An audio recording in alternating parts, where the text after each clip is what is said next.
It is time now for our Common Ground segment. Joining us tonight, Texas Republican Congressman Michael McCaul and New York Democratic Congressman Gregory Meeks, the chair and vice chair of the House Foreign Affairs Committee. Gentlemen, thank you for being here. Thanks for having us. Just coming out of this G7 meeting, Congressman Meeks, first to you, your thoughts about, there's a lot of focus on China, the expansion of China, what they're doing, and also obviously Russia and Ukraine. Yeah, now I thought it was a very good and important meeting. At separate times, Mike and I visited the region.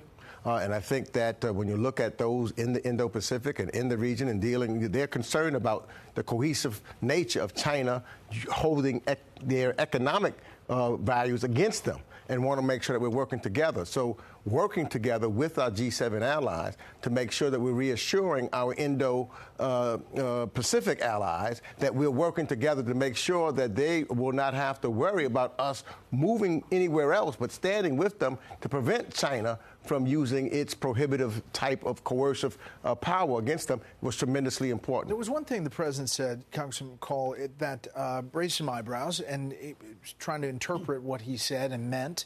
Here it is about a thaw. We should have an open hotline. At the Bali conference, that's what the President Xi and I agreed we were going to do and meet on. And then this silly balloon that was carrying 2 freight cars worth of spine equipment was flying over the United States, and it got shot down, and everything changed in terms of talking to one another. I think you're going to see that begin to thaw very shortly. Obviously, the silly balloon was the spy balloon, and he said, I think you're going to see things thaw very shortly. Just your reaction to that.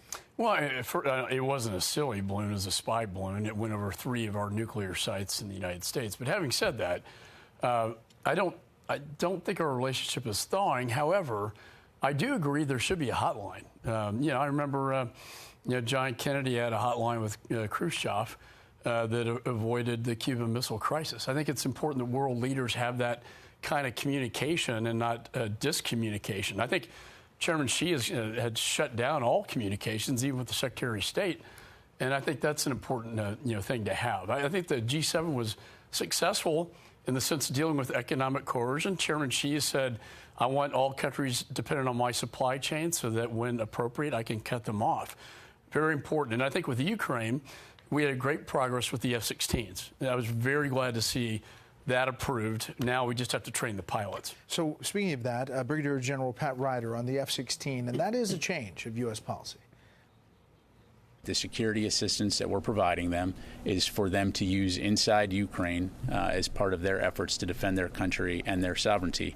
F-16s for Ukraine is about the long-term commitment to Ukraine. These F-16s will not be relevant to the upcoming counteroffensive. Congressman Meeks, that is a shift and where this administration has been. And for the people who look at this and say it worries them, that it is kind of crawling towards a bigger U.S. presence or somehow a U.S. involvement in Ukraine, what do you say to them? You guys are on the same page. No, I think that what we've always said is that we were going to give the Ukrainians what they need to defend their sovereignty.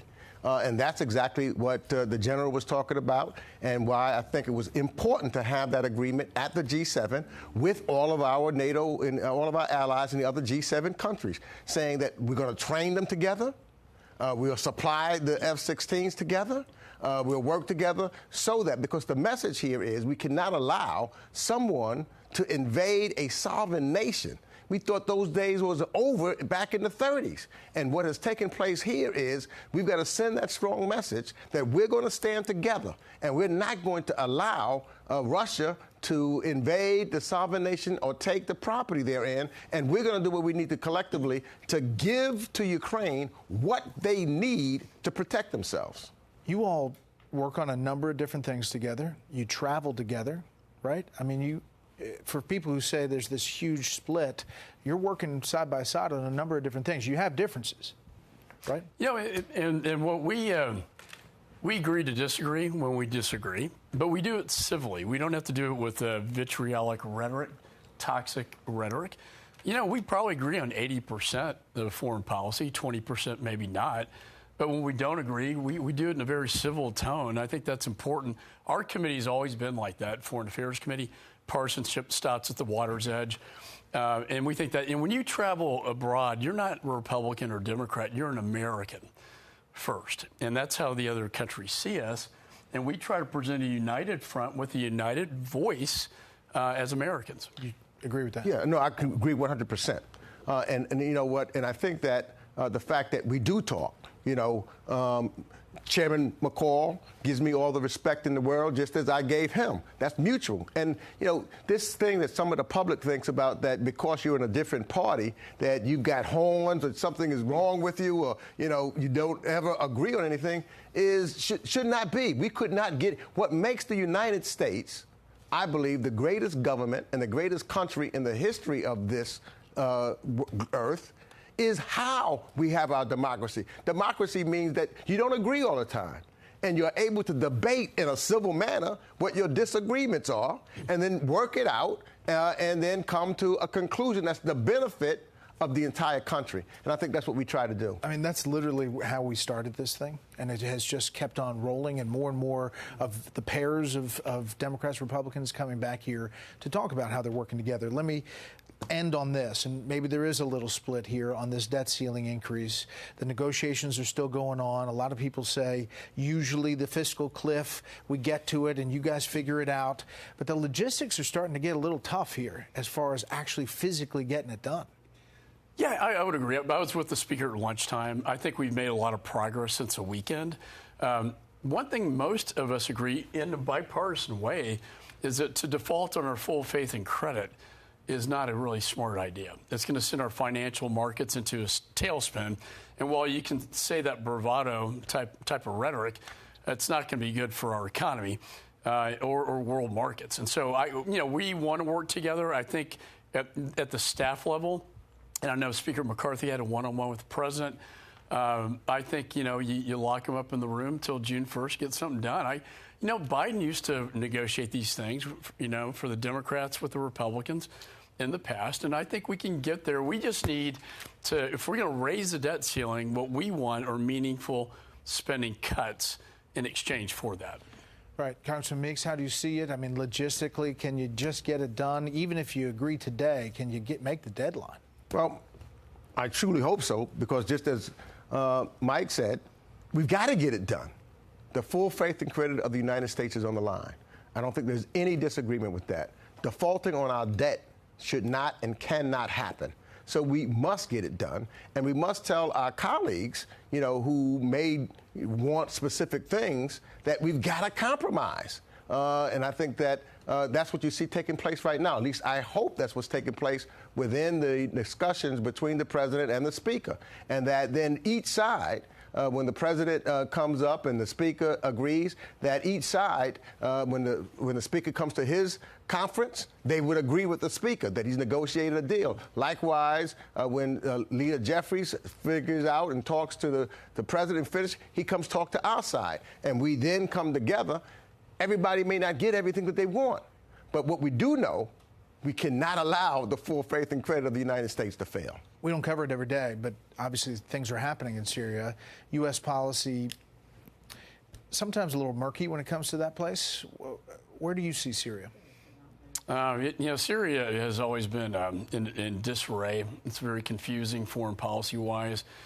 We've made mistakes. But Assad has been a monster of a dictator. And since 2012, he's killed 500,000 of his own people. And so we passed a bill today, or actually last week, that condemns Assad for these actions, these human rights abuses, and sanctions him. Now, the Arab nations, Arab League of Nations now have brought him into the family, so to speak, which was a very extraordinary step forward. But it is a very difficult foreign policy. He's not going anywhere. And I remember back when John McCain was trying to get Assad out of power, and it didn't work. So that policy still lingers, and we have to deal with it. Congressman Meeks, it's Republicans and Democrats have had missteps when it comes to Syria. President Obama did say, Assad's days are numbered. We just didn't know the number was, 2003. It's still ticking today. How do you see it? Well, look, time could not elapse or erase the horrific acts that Assad has done to his own people. Those things are still eminently clear in my head. And you do not allow the time just to say, well, time has gone by, so now we're going to welcome him back into the Arab world or any world in that regard and not hold him accountable. These are things that I believe about Putin. When this is over, he's got to be held accountable. And Assad has to be accountable for his criminal acts of killing his own people and using chemical weapons. That is clear. And so I can't accept him, nor do I think that the Arab League or anyone else should accept him. He's got to stand and be held accountable for his actions. And the other thing I think is important, this dynamic, Russia and Iran have tremendous influence over Assad.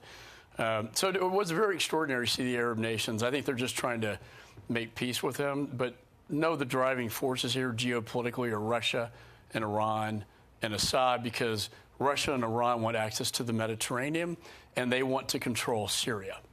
There's a common theme here, both in Ukraine and elsewhere. The U.S. population really doesn't want to get involved in another war. We just don't after Iraq and Afghanistan. Is that is it fair to say that? They do not. I think I see Ukraine and, say, Taiwan differently, though, because largest invasion in Europe since World War II. Largest threat to the Pacific since World War II. My dad was a World War II veteran. They liberated the Atlantic and the Pacific. If we allow these two dictators, along with Ayatollah in North Korea, to go back and change the maps and defy sovereignty and the war crimes that we've exposed going on in Ukraine, horrific war crimes. I was in Bucha at the mass grave site. The indoctrination of 20,000 children from Ukraine into Russian indoctrination camps, really awful stuff. But I think the ramifications are far bigger than, say, Syria. I would say the global balance of power is at stake when it comes to Ukraine and Europe and Taiwan in the Pacific. So we, as a country, have to balance where we step out, where we kind of play. Right, because it's important, because if you allow one brutal dictator to go unchecked, then you allow another. So it could happen on a continuous basis. And then sooner or later, it could start hitting you at home also. So it is about the world coming together. And that's why it's important for us to be in lockstep with our allies, those that have the same beliefs that we have, those that have the same common ideas of democracy. Stick together so that we can begin to isolate the dictators who kill their own people and commit war crimes, and then make sure that we prevent it from happening in the future, which ultimately makes us in America a safer country, and democracy gets to be promoted and moved around the world. All right, gentlemen. Thank you so much. I really appreciate it.